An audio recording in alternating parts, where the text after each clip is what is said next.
नमस्कार दोस्तों, स्वागत है आप सभी लोगों का आप लोगों के अपने चैनल उत्तर पाठशाला में। दोस्तों, आज की इस वीडियो में हम बात करने वाले हैं कि आप लोग एसएससी जीडी का फॉर्म बिना किसी मिस्टेक के किस प्रकार से भर सकते हैं दोस्तों, और पूरा फॉर्म हम आपको इस वीडियो में फिल करके दिखाने वाले हैं दोस्तों। तो दोस्तों, वीडियो को लास्ट तक जरूर देखिएगा ताकि आप जो है अपना फॉर्म एक मिस्टेक फ्री ढंग से भर सकें। दोस्तों, अगर आप किसी कारणवश अपना फॉर्म खुद से नहीं भर सकते हैं, कोई इंटरनेट इश्यू है, तो आपको डिस्क्रिप्शन में एक नंबर दिखेगा, उस पे आप व्हाट्सएप पे आपको मैसेज करना है कि एसएससी जीडी फॉर्म अप्लाई करके आप उसमें मैसेज कीजिएगा। उसके बाद आप लोगों के फॉर्म जो है वो हमारी टीम के द्वारा भरे जाएंगे दोस्तों। और दोस्तों, अगर आप लोग पिछली बार से अभी की वैकेंसियों की तुलना करें तो जो तुलना करने पे हमें पता चलेगा कि जो एसएससी की वैकेंसियां हैं वो पिछली बार से कम है, और जो एसएससी का फॉर्म है वो भी खुद में 3 से 4 साल में आता है। तो अगर ऐसे में आप लोग कोई गलती कर देते हैं तो अगर और उस वजह से आपका फॉर्म कैंसिल होता है तो आप लोग एक बड़ी अपॉर्चुनिटी को खो देंगे दोस्तों। तो अगर हम नोटिफिकेशन को ध्यान से देखेंगे तो हमें देखने को मिलता है दोस्तों कि जो फोटो सेक्शन है, जहां पे हम फोटो अपलोड करेंगे, उस सेक्शन के लिए कहा गया है कि जो फोटो है उस पर आपको एक डेट प्रिंट करनी है। वो डेट जो है दोस्तों वो 3 महीने से पुरानी नहीं होनी चाहिए। उस पर लिखा गया है कि जिस तारीख को आपने वो फोटो खींचा था उसका डेट वहां पे आप लिखा हुआ होना चाहिए। तो दोस्तों, 3 महीने से पुराना वो डेट नहीं होना चाहिए और फोटो पे वो डेट प्रिंट होना चाहिए। और अगर आप फोटो पे डेट प्रिंट नहीं करते हैं तो आपका वो फॉर्म कैंसिल कर दिया जाएगा। ये मैं आपको फॉर्म स्टार्ट होने से पहले ही बता दे रहा हूं दोस्तों। और दोस्तों, अगर हम स्टाफ सिलेक्शन कमीशन की ऑफिशियल वेबसाइट पे जाते हैं तो ये है एसएससी का होम पेज, जैसा कि आप सभी लोग देख सकते हैं। इसका लिंक आपको वीडियो के डिस्क्रिप्शन में देखने को मिल जाएगा। आप उस पर क्लिक करके डायरेक्ट एसएससी के होम पेज पे पहुंच सकते हैं दोस्तों। इस पे आपको एक लॉगिन सेक्शन देखने को मिलेगा दोस्तों, जिसमें आप लोग यूजर नेम और पासवर्ड और जो कैप्चा कोड है इसको डाल के लॉगिन कर सकते हैं। तो दोस्तों, जो यूजर नेम है वो आपका रजिस्ट्रेशन नंबर है। One time registration number SSC में होता है। वो लोग जिन्होंने अभी तक रजिस्ट्रेशन नहीं कराया हुआ है वो न्यू यूजर में जाके रजिस्ट्रेशन नाउ करके भी एक बार पहले रजिस्टर कर लीजिए। उसके बाद वो लोग लॉग इन कर सकते हैं दोस्तों। मैं आपको अभी पूरी प्रोसेस बताऊंगा दोस्तों। अगर आप लोग पहले से रजिस्टर हैं लेकिन आप लोग अपना पासवर्ड भूल चुके हैं तो आप लोग फॉरगेट पासवर्ड करके भी अपना पासवर्ड जान सकते हैं और उसके बाद इसको लॉगिन कर सकते हैं। तो सबसे पहले बात करते हैं दोस्तों न्यू यूजर के बारे में, जिन्होंने अभी तक एसएससी का कोई फॉर्म नहीं भरा है, यानी कि एसएससी की साइट पे वो अभी तक रजिस्टर नहीं है। तो वो जैसे ही रजिस्टर नाउ पे क्लिक करेंगे दोस्तों तो उन्हें एक इस प्रकार का इंटरफेस देखने को मिलेगा दोस्तों, जो बेसिक डिटेल्स का इंटरफेस है दोस्तों। उसमें सबसे पहली बात आपसे पूछी जाएगी कि डू यू हैव आधार। अगर आपके पास आधार कार्ड है तो आपने यस करना है, और जैसे ही यस करेंगे तो नीचे पे अपना आधार नंबर आपने दे देना है। आधार अगर आपके पास नहीं है तो इसे नो कर दीजिए दोस्तों। और यहाँ पे को टाइप ऑफ आईडी में वोटर आईडी कार्ड या कोई भी कार्ड आप जो आपके पास है, पैन कार्ड, वो क्लिक करके नीचे पे उसका नंबर दे देंगे दोस्तों। उसके बाद दोस्तों आपको अपना नेम डालना है। नेम डालने के बाद दोस्तों उसे दोबारा से वेरीफाई कर लेना है, यानी कि 2 बार अपना नेम डालना है। और नीचे पे ऑप्शन है कि आपने कभी अपना नाम चेंज किया है। अगर आपने कभी किया है तो यस करके उसे नीचे पे अपना नया जो नाम है वो लिख लीजिए, वरना इसी को नो में क्लिक कीजिए दोस्तों। उसके बाद अपने फादर्स नेम डालना है और उसके बाद जो अपना फादर्स नेम है उसे वेरीफाई करना है, यानी कि फादर्स नेम भी हमने 2 बार क्लिक डालना है दोस्तों। आगे बात करें दोस्तों मदर्स नेम की, तो मदर्स नेम में हमने मदर्स नेम भी 2 बार डालना है। यहाँ पे आप मदर्स नेम डालेंगे, उसके बाद आपने डालनी अपनी date of birth. Date of birth को भी आपने वेरीफाई करना है, यानी कि 2 बार आपने अपनी डेट ऑफ बर्थ को डालना है। उसके बाद जो 6th ऑप्शन है दोस्तों वो है मैट्रिकुलेशन, यानी कि 10th जो क्लास है आपकी उसके एग्जामिनेशन डिटेल्स के बारे में। तो आपको सबसे पहले अपना यहाँ पे बोर्ड सेलेक्ट करना है, जैसे आपका कोई स्टेट बोर्ड है या सीबीएसई बोर्ड है, वो आपने यहाँ पे को अपना बोर्ड सेलेक्ट कर लेना है। बोर्ड भी आपने 2 बार सेलेक्ट करना है दोस्तों। उसके बाद आपने यहाँ पे अपना जो आपका जो 10 की जो रोल नंबर है, 10 का जो रोल नंबर है वो आपको यहाँ पे फिल करना है, और उसके बाद उस रोल नंबर को नीचे पे वेरीफाई कर देना है। उसके बाद आपको यहाँ पे आपने क्लास 10th किस ईयर में पास किया है वो ईयर आपको डालना है, और वेरीफाई उस ईयर को नीचे पे कर देना है। यानी कि हर कोई चीज आपको 2-2 बार करनी है, वेरीफाई आपको करते रहना है। उसके बाद आपको जेंडर का ऑप्शन दिखेगा दोस्तों। जेंडर में आप मेल है, फीमेल है, ट्रांसजेंडर है, जिस भी जेंडर से आप हैं आपको उसमें क्लिक करना है और उस जेंडर को दोबारा से नीचे पे वेरीफाई कर देना है। उसके बाद दोस्तों जो 8th ऑप्शन है वो है लेवल ऑफ एजुकेशनल क्वालिफिकेशन। तो जो आपकी एजुकेशनल क्वालिफिकेशन का लेवल है, चाहे आपने मेट्रिकुलेशन की हो, इंटरमीडिएट हो, आपने चाहे ग्रेजुएशन करी हो, पोस्ट ग्रेजुएशन करी हो, वो आप यहाँ पे भरेंगे दोस्तों। उसके बाद दोस्तों आपको अपना मोबाइल नंबर डालना है, उसे वेरीफाई करना है। उसके बाद आपको अपना ईमेल आईडी डाल के उसे वेरीफाई करना है दोस्तों। और उसके बाद आप जिस आपका स्टेट का आपका जो परमानेंट एड्रेस है उसे आप उस स्टेट को आप यहाँ पे भर के आपको यहाँ पे सेव पर क्लिक कर देना है दोस्तों।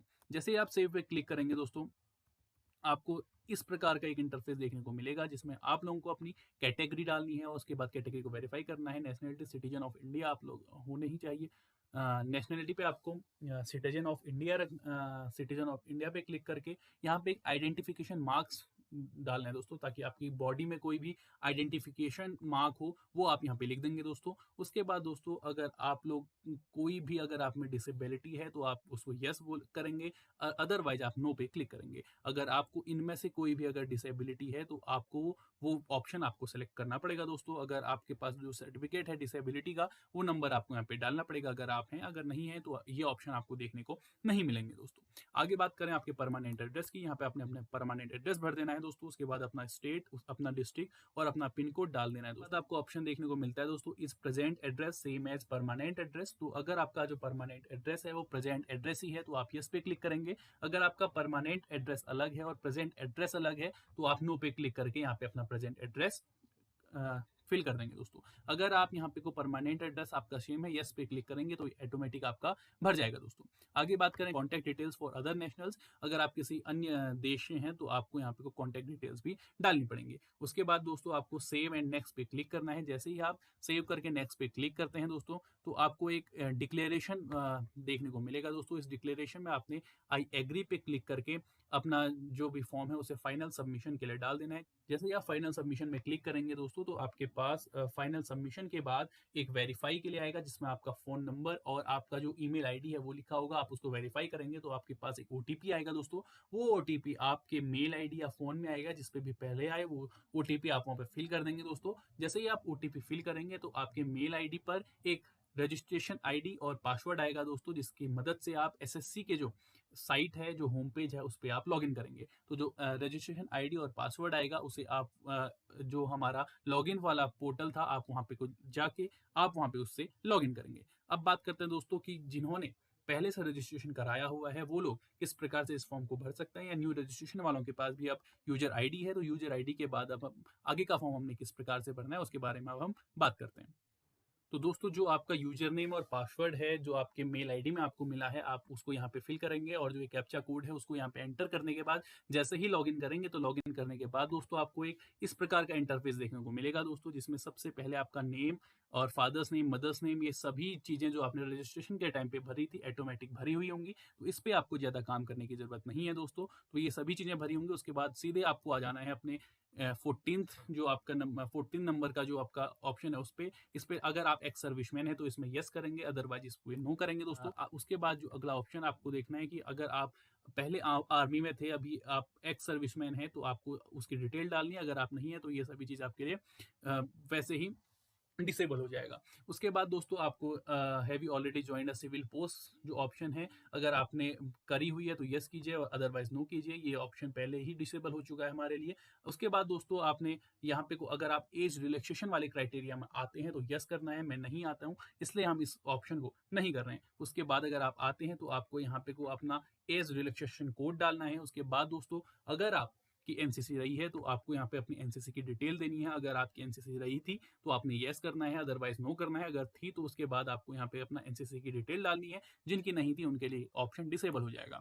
उसके बाद दोस्तों अगर हम बात करें अपने एग्जाम सेंटर्स की तो आप अपने लोकेलिटी में जो भी आपके एग्जाम सेंटर्स हैं उनको चुन सकते हैं दोस्तों। आपके पास 3 सेंटर्स आपको इसमें भरने हैं तो आप अपने 3 सेंटर्स अपने लोकेलिटी के हिसाब से इसमें डाल सकते हैं। उसके बाद अगर हम बात करें आपके जो डोमिसाइल है तो किस स्टेट का है उसके बारे में, तो उस स्टेट जिस भी स्टेट का आपका डोमिसाइल है वो आपने यहाँ पे स्टेट भर देना है। उसके बाद उस स्टेट के जिस डिस्ट्रिक्ट से आप बिलोंग करते हैं, जहाँ का आपका स्थायी निवास प्रमाण पत्र है, उस डिस्ट्रिक्ट का नाम आपको यहाँ पे को फिल कर देना है दोस्तों। आगे बढ़े तो आगे जैसे ही बढ़ेंगे तो आपको यहाँ पे ऑप्शन देखने को मिलेगा कि have you migrated from state UT of origin to another state, यानी कि आपका जन्म किसी अन्य राज्य में हुआ हो और अभी आप किसी अन्य राज्य पे माइग्रेट कर गए हो। तो अगर आपने ऐसा किया है तो यहाँ पे यस करना पड़ेगा, अदरवाइज यहाँ पे नो करना पड़ेगा। जिन्होंने ऊपर वाले ऑप्शन पे स्थायी निवास प्रमाण पत्र यस किया हुआ है उनके लिए ऑप्शन जो है दोस्तों वो डिसेबल हो जाएगा। उसके बाद अगर हम बात करें तो state and union territory of origin, ये उन्हीं लोगों के लिए है दोस्तों जिन्होंने ये अपना जो ओरिजिन ऑफ स्टेट है वो चेंज किया हुआ है दोस्तों। अनदर स्टेट में उन्हीं के लिए ऑप्शन खुले रहेगा, अदरवाइज ये ऑप्शन डिसेबल रहेगा दोस्तों। उसके बाद दोस्तों 23 नंबर में प्रेफरेंस ऑफ पोस्ट दिया गया है दोस्तों। तो उसके बाद आपने इस पोस्ट डिटेल्स में जैसे ही आप क्लिक करेंगे तो आपके सामने एक टेबल खुल के आ जाएगा दोस्तों, जिसमें आपको सभी जो भी आपकी पोस्ट हैं उसके सामने उसका कोड लिखा हुआ होगा। तो उसको अकॉर्डिंग आप इसको भर दीजिएगा दोस्तों। तो चॉइस के अकॉर्डिंग अब मैं आपको सजेस्ट करूंगा कि जिस पे ज़्यादा वैकेंसीज हैं उसको आप फर्स्ट पे रखिएगा, जिस पे कम वैकेंसीज हैं उसको लास्ट में रखिएगा। ये आपके ऊपर है कि आपकी चॉइस क्या है। तो अपनी चॉइस के अकॉर्डिंग इसको भरने के बाद इसे वेरीफाई कर दीजिएगा दोस्तों। उसके बाद यहाँ पे आपने हाईएस्ट एजुकेशनल क्वालिफिकेशन डालनी है दोस्तों। जितने भी आपने क्वालिफिकेशन डाली है, आपने पहले 10th किया है, 12th किया है, आपने ग्रेजुएशन की है, पोस्ट ग्रेजुएशन की है, वो सब वो जो भी आपकी हाईएस्ट है वो आप यहाँ पे फिल करेंगे। उसके बाद 25 नंबर पे दोस्तों आपको 10th स्टैंडर्ड क्लिक करने के बाद दोस्तों जो स्टेटस है, स्टेटस में क्लिक करके पास पे क्लिक करना है दोस्तों, और यहाँ पे अपनी जो परसेंटेज है वो यहाँ पे को फिल कर देनी है। उसके बाद दोस्तों आपका जो सेक्शन आता है वो है दोस्तों कि जो ऑप्शन है, do you want to make your personal information available. तो ये जो 26 नंबर है ये आपने यस करना है दोस्तों, आप इसको नो नहीं कर सकते। तो यस आपने ये करना है दोस्तों। उसके बाद आपका यहाँ पे जो परमानेंट एड्रेस है वो यहाँ पे आपको देखने को मिलेगा, जो आपने रजिस्ट्रेशन के टाइम पे फिल किया हुआ था।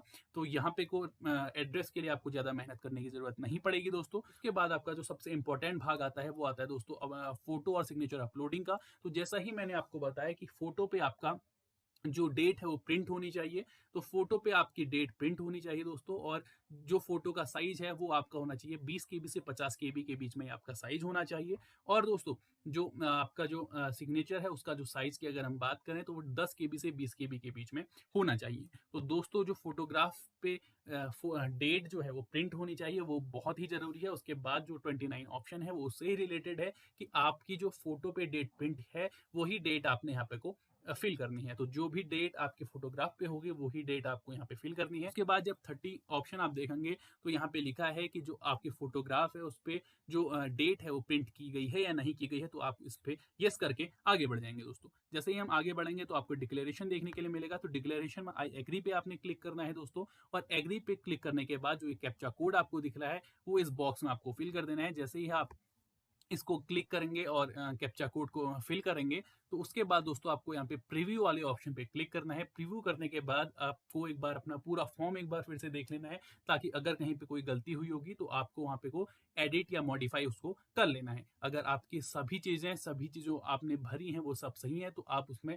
फाइनल सबमिट कर दीजिएगा। जैसे ही आप लोग अपना फॉर्म फाइनल सबमिट करते हैं दोस्तों, तो अगर आप लोग जनरल, ओबीसी और ईडब्ल्यूएस से आते हैं तो आपको पेमेंट सेक्शन में जाके पेमेंट कर लेनी है। अगर आप इन सेक्शन से नहीं आते हैं तो आप लोग डायरेक्ट फॉर्म प्रिंट कर सकते हैं, लेकिन जनरल, ओबीसी और ईडब्ल्यूएस वाले जो हैं वो लोग उसके बाद पेमेंट सेक्टर पे जाके अपना पेमेंट कर लेंगे। और जो इसकी 100 रुपये जो फीस इस फॉर्म के लिए रखी गई है वो आप लोग नेट बैंकिंग, क्रेडिट कार्ड और जो डेबिट कार्ड और जो आपका यूपीआई है उसके द्वारा आप लोग इसकी फीस पेमेंट कर सकते हैं दोस्तों। और अगर आपकी फीस पेमेंट हो जाती है और पेमेंट जो स्टेटस यहाँ पे ऑप्शन है, यहाँ पे आपकी फीस पेड नहीं लिखा हुआ आता है, तो उसके बाद दोस्तों आपको डबल वेरिफिकेशन और पेमेंट में क्लिक करके अपनी जो पेमेंट आपने करी है उसको वेरीफाई कर लेना है। तो दोस्तों जैसे ही आपकी पेमेंट वेरिफिकेशन हो जाएगी तो पेमेंट स्टेटस में आपकी जो पेमेंट डिटेल है वो आपको देखने को मिल जाएगी। और जैसे ही आप लोग पेमेंट कर लेते हैं तो उसके बाद आप लोग भी अपना जो फॉर्म है उसे प्रिंट कर लीजिएगा दोस्तों। तो दोस्तों ये थी आज की वीडियो जिसमें हमने आपको बताया कि आप अपना जो फॉर्म है एसएससी जीडी का वो मिस्टेक फ्री ढंग से किस प्रकार से भर सकते हैं। अगर आपको अपना फॉर्म भरने में किसी भी प्रकार की कोई परेशानी है, चाहे वो नेटवर्क इश्यू हो